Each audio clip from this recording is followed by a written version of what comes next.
marches comme un aveugle qui ne sait pas où il va. Tu marches comme un sourd qui n'entend rien du tout. Tu t'en fous de Dieu, tu te moques de sa Bible. Mais un jour, tu couleras des larmes pour tout cela. Tu vas couler des larmes, tu vas pleurer un jour. Dis-moi si tu mourrais ce soir, mais que diras-tu à Dieu? Si tu mourrais demain, que diras-tu à Dieu? Mais si tu mourrais ce soir, que diras-tu à Dieu? Bien-aimés dans le Seigneur, nous voulons ce matin rendre grâce à Dieu pour chacune de nos vies. Je bénis le Seigneur pour la vie de tout un chacun, pour la vie de tous les pasteurs, les apôtres, les servantes et serviteurs de Dieu qui sont sur ce forum. Et sans oublier tous les enfants de Dieu, tous les ouvriers du Seigneur qui sont sur cette plateforme. Que Dieu bénisse. Et ce matin, par la grâce de Dieu, nous avons le privilège, la grâce de partager un message avec vous, un message que le Seigneur nous a mis à cœur ce matin. Alors sans plus tarder, je voudrais que nous ouvrons nos Bibles dans le livre de 2 Pierre chapitre 2, à partir du verset 20 jusqu'au verset 22. La Bible déclare ceci que, en effet, si après être retirés des souillures du monde par la connaissance du Seigneur et Sauveur Jésus-Christ, ils s'y engagent de nouveau et sont vaincus, leur dernière condition est pire que la première, car mieux valait pour eux n'avoir pas connu la voie de la justice que de l'avoir connue et de se détourner du saint commandement qui leur avait été donné. Il leur est arrivé ce qui dit un proverbe vrai. Le chien est retourné à ce qu'il avait vomi et la truie lavée s'est vautrée dans son bourbier. Que Dieu bénisse sa parole, bien-aimé, ce matin. Bien-aimé, je sais que nous sommes très bien familiers à ce passage biblique. Nous avons certainement lu plusieurs fois ce passage biblique. Mais ce matin, le Seigneur voudrait nous aider à tirer une leçon à partir de ce passage-là. Et vous comprenez avec moi que ici, c'est l'apôtre Pierre qui est en train de parler d'une catégorie de personnes ici. C'est des gens qui ont accepté le Seigneur et la Bible déclare qu'ils ont eu une connaissance, ils ont de la parole de Dieu. Ils ont été éclairés. Ils ont vu beaucoup de choses dans la parole de Dieu. Ils ont laissé leur ancienne habitude, ils ont laissé leur ancien comportement. Mais la Bible déclare ici que quelque chose est arrivé à cette catégorie de personnes-là. Qu'est-ce qui s'est passé? Pour que ceux-là qui ont connu le Seigneur, ont connu la vérité, ont donné leur vie à Christ, ont servi le Seigneur pendant des années, la Bible déclare qu'ils ont quitté le droit chemin. Ils se sont retournés encore à ce qu'ils avaient vomi, c'est-à-dire quoi? À leur ancien péché, à leur ancienne attitude, à leur ancienne vie. Des choses qui sont condamnées par la parole de Dieu, que eux-mêmes avaient pris la résolution de les abandonner. La Bible déclare qu'ils se sont encore retournés à ces choses-là. Alors la petite exhortation de ce matin, je l'ai intitulée tout simplement « La porte du non-retour » ou « Le chemin du non-retour ». Bien-aimés, notre marche avec le Seigneur aujourd'hui est un chemin de non-retour. Nous devons tous le comprendre ainsi, que nous sommes en train de faire un voyage avec Dieu. Depuis le jour où nous avons donné notre vie à Dieu, nous avons donné notre vie à Christ, c'est un voyage que nous avons entamé. C'est une porte qui s'est ouverte dans notre vie. Et ce voyage ou ce chemin que nous avons emprunté est un chemin de non-retour. Parce que la Bible dit quelque chose de très très essentiel, très important ici, dans la vie de cette catégorie de personnes-là. La Bible déclare que lorsqu'ils se sont retournés, lorsqu'ils ont rebroussé chemin, ils n'ont plus continué le chemin qu'ils avaient entamé, le chemin qu'ils avaient emprunté avec le Seigneur, la Bible déclare que leur dernière condition est devenue pire que la première.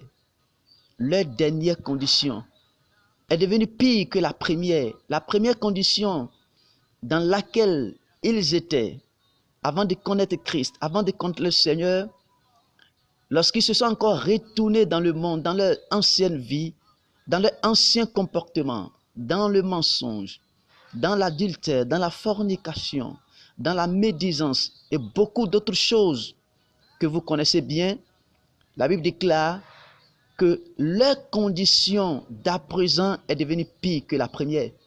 C'est pourquoi nous disons ce matin que, bien-aimés, c'est un chemin de non-retour.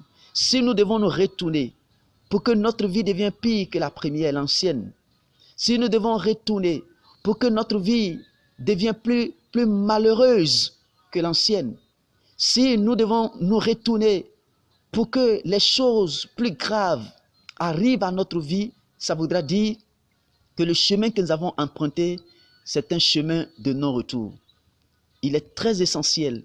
Bien-aimé, toi qui m'écoutes ce matin, toi qui es en train d'écouter la parole de Dieu ce matin, toi et moi, nous devons savoir que nous avons emprunté un chemin. Nous n'avons pas suivi Christ pour abandonner Christ un jour.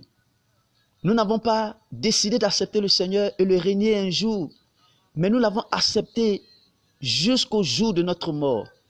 Nous l'avons accepté depuis le premier jour pour tout le reste de notre vie sur cette terre. Pourquoi? Parce que Dieu nous appelle à l'éternité. Il nous appelle pour l'éternité. Dieu nous appelle pour sa félicité. Dieu nous appelle pour son royaume bien-aimé. Le chemin du non-retour.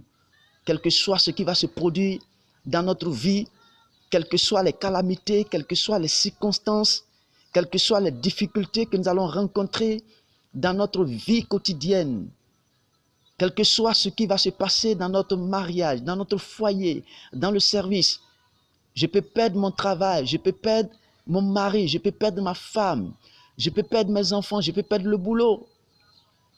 Toutes ces choses ne peuvent pas me pousser à renoncer au Seigneur, à régner Dieu. C'est pourquoi l'apôtre Paul dit ceci, que qu'est-ce qui peut me séparer d'avec l'amour de Dieu? Qu'est-ce qui peut me séparer d'avec Christ? Bien-aimé, il faut que nous mettions ces choses dans notre intérieur, dans le tréfonds de notre cœur ce matin. Alléluia. Ce n'est pas à cause des choses du monde que Christ s'est donné à la croix pour toi et pour moi, bien-aimé. Dieu n'est pas venu, Christ n'est pas venu pour que nous soyons forcément riches. Christ n'est pas venu pour que nous ayons forcément des enfants. Christ n'est pas venu pour que nous ayons forcément des véhicules, pour que nous ayons forcément des maisons. Non, non, non, non. Il dit, recherchez premièrement le royaume et sa justice. Et toutes ces choses vous seront données par-dessus. Alléluia. On ne sait pas Christ à cause du pain quotidien. On ne sait pas Christ pour que la vie soit rose pour nous. Non, ce n'est pas à cause de ces choses d'abord que nous servons Christ. Nous servons Christ parce que nous avons besoin du salut. Nous servons Christ parce que nous avons besoin de rentrer dans sa présence, dans son éternité un jour, après notre mort sur cette terre. Ou du moins quand il va revenir, afin que nous soyons avec lui dans sa félicité. Et la Bible déclare, Paul l'a dit dans Actes chapitre 14, le verset 22, il dit c'est pas beaucoup de tribulations, pas beaucoup de tribulations qu'il faut entrer dans le royaume de Dieu. Bien-aimé, si tu es en train de servir Dieu sur cette terre et que tout le monde t'acclame, dans ta famille, tout le monde t'acclame, dans le quartier, tout le monde t'acclame, dans la nation, tout le monde est en train de t'acclamer, sache que tu as un problème avec ton christianisme. Tu as un grand problème avec ton christianisme parce que tout le monde ne peut pas t'acclamer. Si tu es en train de servir Dieu et que toute ta pensée est attirée vers le matériel, vers les choses de ce monde, sache que tu ne pourras pas finir ta marche avec Dieu. Un jour viendra où tu vas régner le Seigneur. Nous ne devons pas faire comme aujourd'hui, comme ceux-là qui servent Dieu aujourd'hui à cause des miracles. Seulement à cause des miracles. Ceux-là qui sont en train de servir Dieu à cause du pain quotidien, à cause du poisson, comme certaines personnes le font au temps de Jésus. On doit servir Dieu à cause de sa parole, servir Christ à cause de la vie éternelle. Savoir qu'un jour, je vais quitter ce monde, je vais quitter cette terre. Et après être quitté cette terre, où est-ce que j'irai?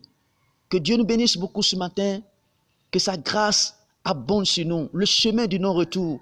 Nous avons emprunté un chemin et nous n'avons plus droit au retour, quel que soit ce qui va se passer, quel que soit ce qui va se produire. Nous n'avons pas le droit de nous retourner encore. Mais j'ai la ferme conviction, j'ai la certitude, j'ai confiance que le Dieu que nous servons, il est le Dieu qui ne change point. Il est le Dieu de Daniel, qui a enlevé Daniel de la force au lion.